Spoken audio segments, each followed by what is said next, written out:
my favorite people. Thank you so much for coming. Yeah, thanks for having me again. You just ran up here, and I couldn't catch up. We did. We were having an odd personal conversation in the back, and they were like, you guys got to go up. And we're like, how do we stop? Where do we? No. We have personal stuff. Abby, congratulations. Carry this book. Yeah, I'm really excited about it. This is so wonderful because the first time I interviewed you was a couple years ago when Broad City was first premiering, and you were walking around the building, and you were like, I drew that. The halls of AOL were actually decorated with your illustrations. Yeah. And now we get to talk about your own published book of illustrations. Yeah, it's very full circle. I didn't see anything, though. I think that they've been taken down. Apparently the heads of AOL were not fans of the last season or something. I don't think yeah. so. Or maybe not. I don't know. Who knows? No, yeah. I think they just redecorated. Yeah, but AOL was one of my first, maybe my only first big illustration, not first, only big illustration job. Well, let's go back for a second because you went to school for illustration, right? And yeah. You were a graphic designer and illustrator for an extended period of time, and then you kind of, I don't want to say fell into, but you got a show after working with Alana. Did you always feel like you were going to fall back on this, or you were going to go back to illustrating? Did you feel like you got away from something that you sort of was really deep in your heart? So I went to a school called MICA in Baltimore. One person in the city knows MICA.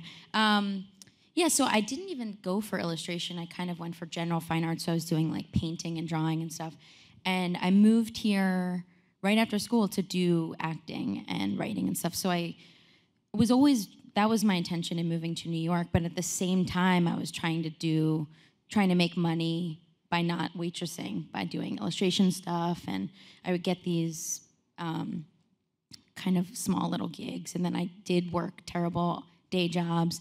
And then when Alana and I got the show, I kept kind of doing them, and AOL happened right before I think we sold the show.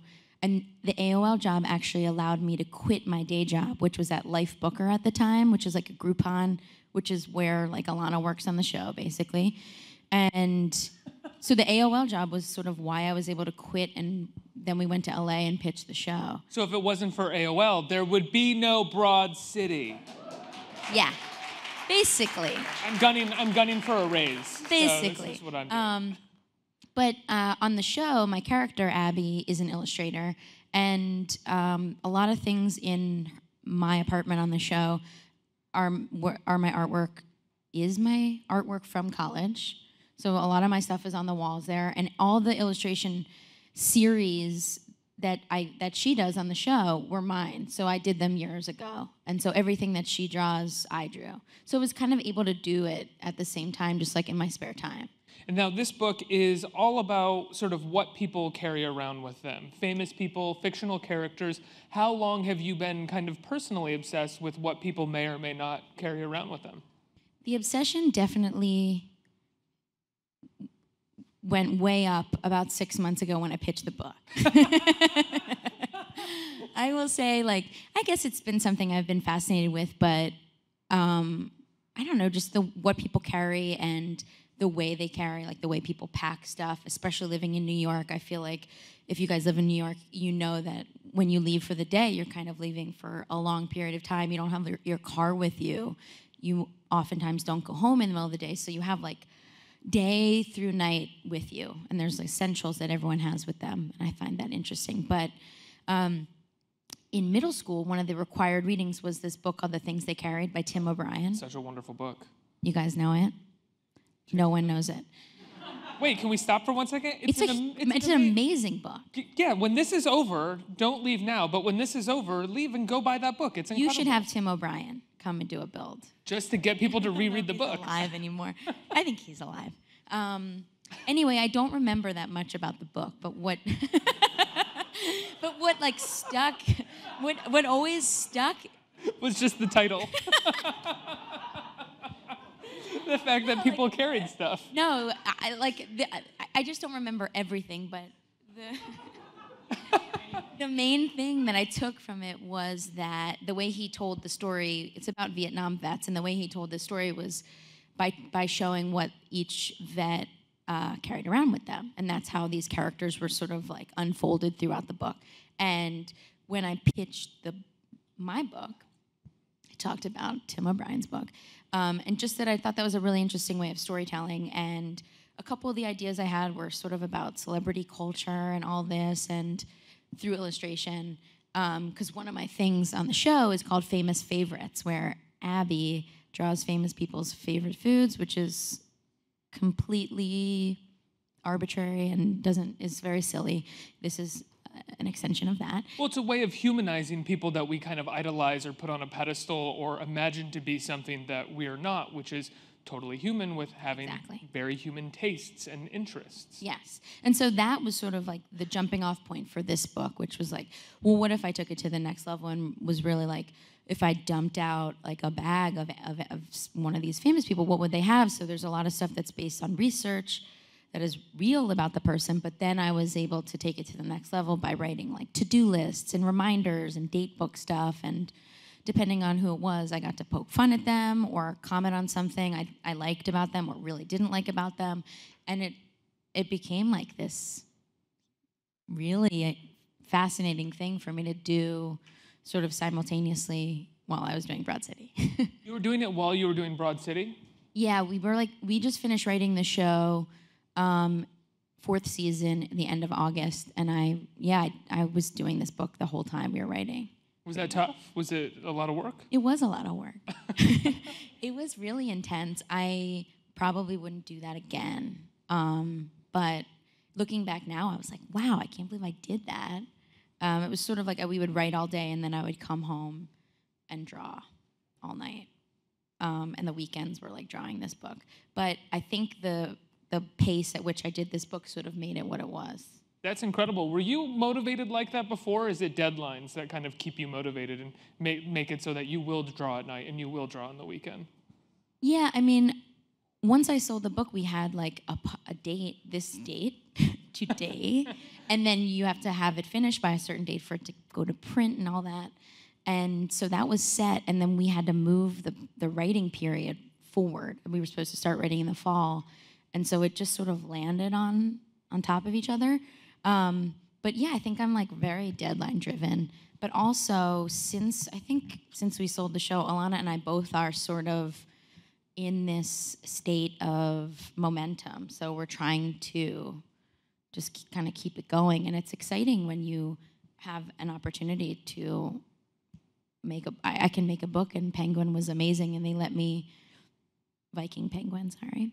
They let me really do whatever I wanted to do for the most part. And so that's pretty rare that you get the opportunity to do that. I'm going to take advantage of it while I can. Let's talk about some of the some of the famous people that you have in this book. I want to start with Beyonce, because you have something in Beyonce. Close friend. Very close. Your bae. Yeah. She's in the back. Yeah. Don't hide. Come on. Could you imagine? That would be insane. She was poking out from that black curtain. Yeah. You have something in her bag in here that is so obvious to have in her bag, but is also so wonderful to see it drawn, which is, I wonder if anybody can guess, what do you think is in Beyonce's bag here? Exactly. You have hot sauce in here. Were you did you want to draw the things that would sort of be obvious as well as the things that that we would never think of at the same time? Yeah, it really depended on the person. And that, I guess I drew, Beyonce was kind of an early one, so I drew it in like May. And so when did that come out? May. Probably around that time. So I was like, she literally says, I have hot sauce in my bag.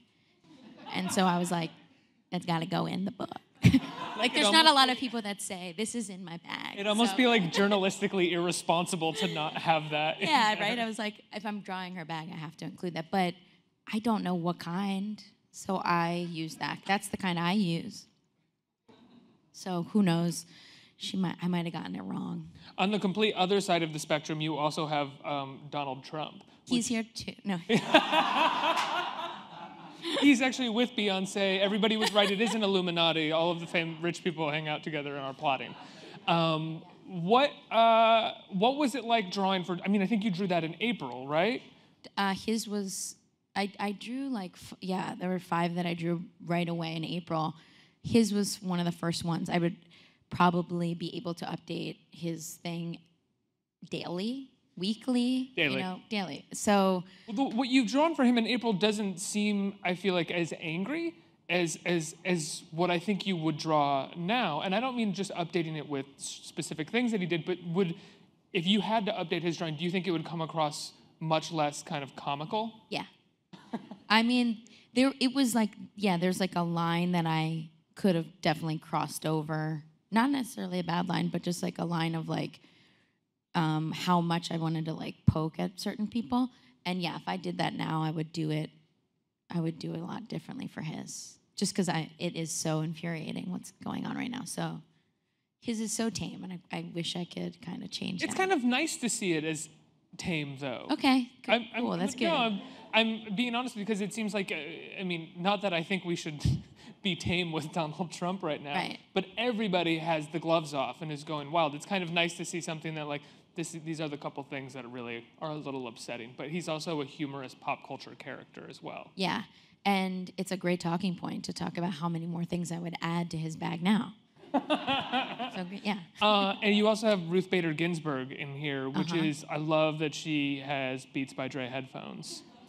I feel like I think she has to like pump herself up before going out there. Well, some of these are so much fun because they clearly show your perspective on these people. Like the Ruth Bader Ginsburg page feels like you have a perspective on her that she's very young, like really, really young at heart, and has Beats by Dre, listens to jock jams. Yeah, I guess with her, it's sort of like that profession and that life is so foreign to, I think, most all of us. Like, who would know what she does in her spare time? I don't think anyone, like, I don't know. And I'm like, I don't know. It was very interesting to make these people, as you said earlier, just normal. Like, yeah, she probably listens to music. Maybe not jock jams, but how awesome would it be if it was jock jams? Right? I love Ruth Bader Ginsburg walking into the Supreme Court with headphones on. It's going, shake that body. Right? I think that's a Pump jock jam. up the jam. Yeah. CNC Music Factory or something. Yeah, exactly. I have some others in here that my note cards are not coming out very well. But you have your own toiletry bag in here as well. Yeah. How many of your bags did you sort of want to put in here and want to talk about of the things that you carry?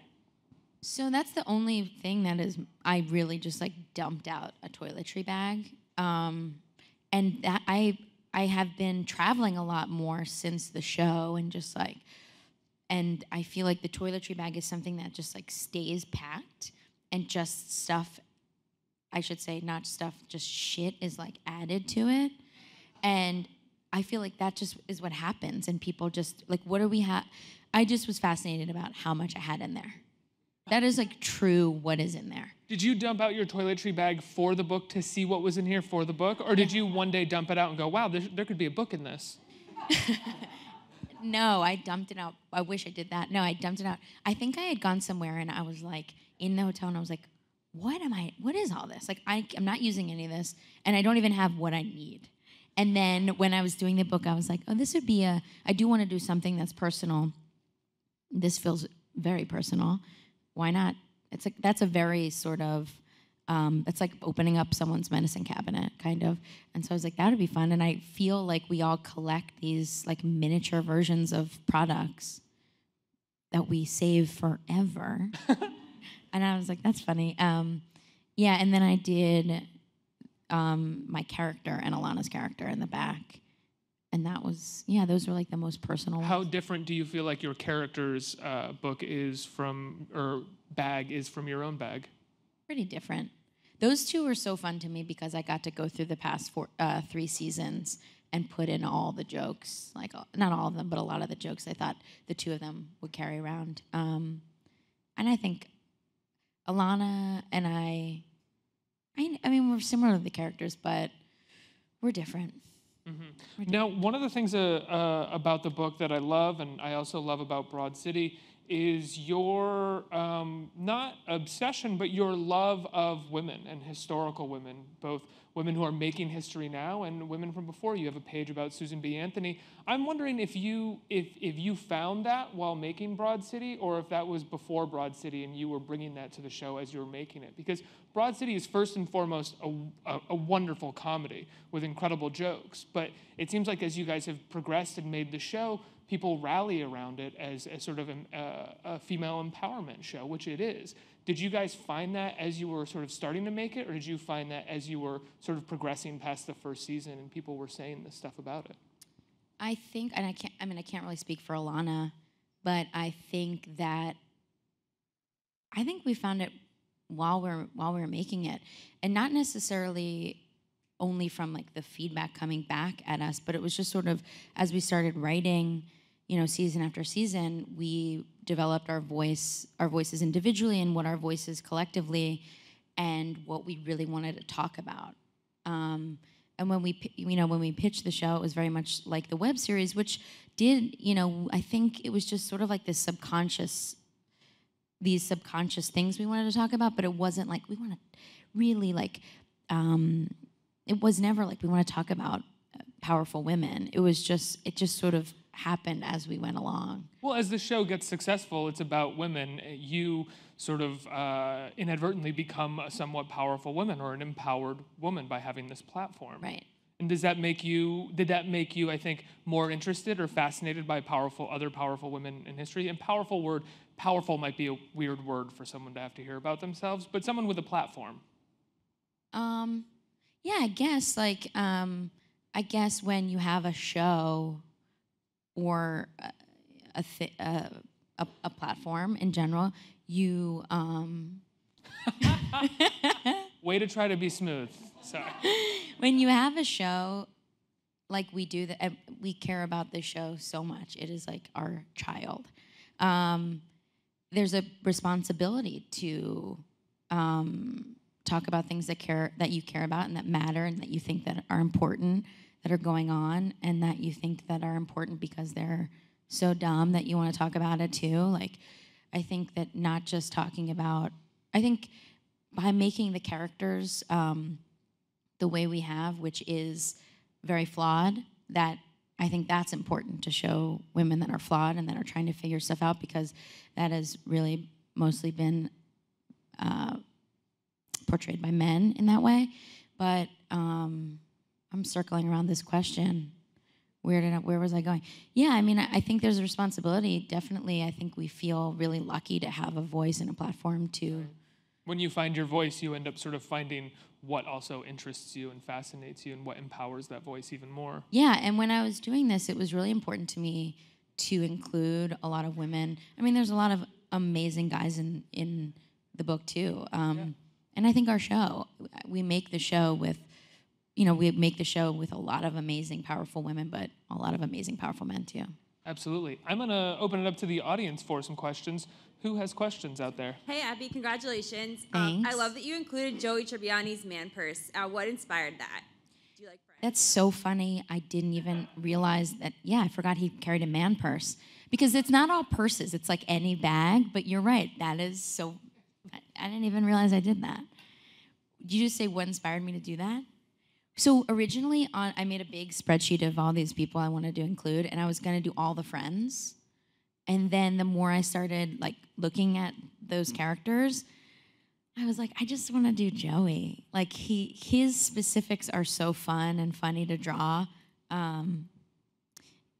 So that one felt right. But good call with the man purse. Can I just say that I have Joey Tribbiani marked in here on my cards, but I couldn't get them out. So what were you going to comment about? I was going to ask that question. Was Joey your favorite friend, essentially? I do quote Joe. I say, "How you doing?" on Broad City too. We take a lot of other TV shows' catchphrases. We steal a lot. Is he my favorite friend? I think that Ross might be my favorite friend. Really? I know that's not popular. I'm okay with that. I think he is so fucking funny. Someone was just wearing a shirt with like the Friends logo, but it said Pivot. And I died. Do you know that episode with the sofa? Yeah. Next question. Hi, Abby. I was told to stand up. I just want to say my favorite moment of the show is you and the dance to Edge of Glory while you're naked. And I saw you recently met Gaga with Alana backstage. I wouldn't know what that interaction was like and if it was amazing, I'm sure. Yeah, that was nuts. Yeah, so thank you for, I like that scene too. We were trying to figure out what song I was going to dance to, and that is a song, like that's like it's not even a guilty pleasure song, but I don't know why I feel the need to say a guilty pleasure song, but it's one of my favorite songs. I love that song, and so I was like, guys, I have a good one, I have a good idea, and it really worked. And yeah, we went to this crazy tiny concert last week, and someone was like, let's go meet Gaga. And so Alana and I went and met her. It was bizarre. She's so sweet and cool. Was she a fan of the show? Yeah. I mean, she tweeted about the show, which was huge for us at the time. I think before we did that scene, used her song. So she somehow found out about it pretty early on. Next question. Oh, one more question. Hello. Hi. I just wanted to know, what are some essential things you think the average woman should have in their purse? Whoa. What I think that they should carry? The things they should carry. Wow. Next book. I don't know. I have such boring things in my bag, but I always have a book, a notebook, a pen, lip gloss, lipstick, tampons, charger. This is so boring. I'm listing items. What Fingers. And you guys are like, yeah. What I just said a charger, and people were like, yeah. Tampons, yeah. I actually nodded at tampons too, and I was like, why am I nodding right now? I have no business being a part of this. What book do you have in your purse? Right now, I'm reading my friend Phoebe Robinson's book. Has she been on here? I don't think so. No. Do you guys know who Phoebe Robinson is? She was in our pilot. She's a stand-up. She does 2 Dope Queens. You guys gotta know this too. It's called You Can't Touch My Hair and Other Things I Need to Tell You, or I Need to Remind You. It's essays, and it's amazing. I'm halfway through it. She's amazing. She's She's really funny. really great. You guys should get that book. But first you should get this book by Abbi Jacobson. It's called Carry This Book. It's on shelves now. It should be. Abbi, thank you so much for being Thank you so here. much, Ricky. Carry This Thanks, book, guys. everybody.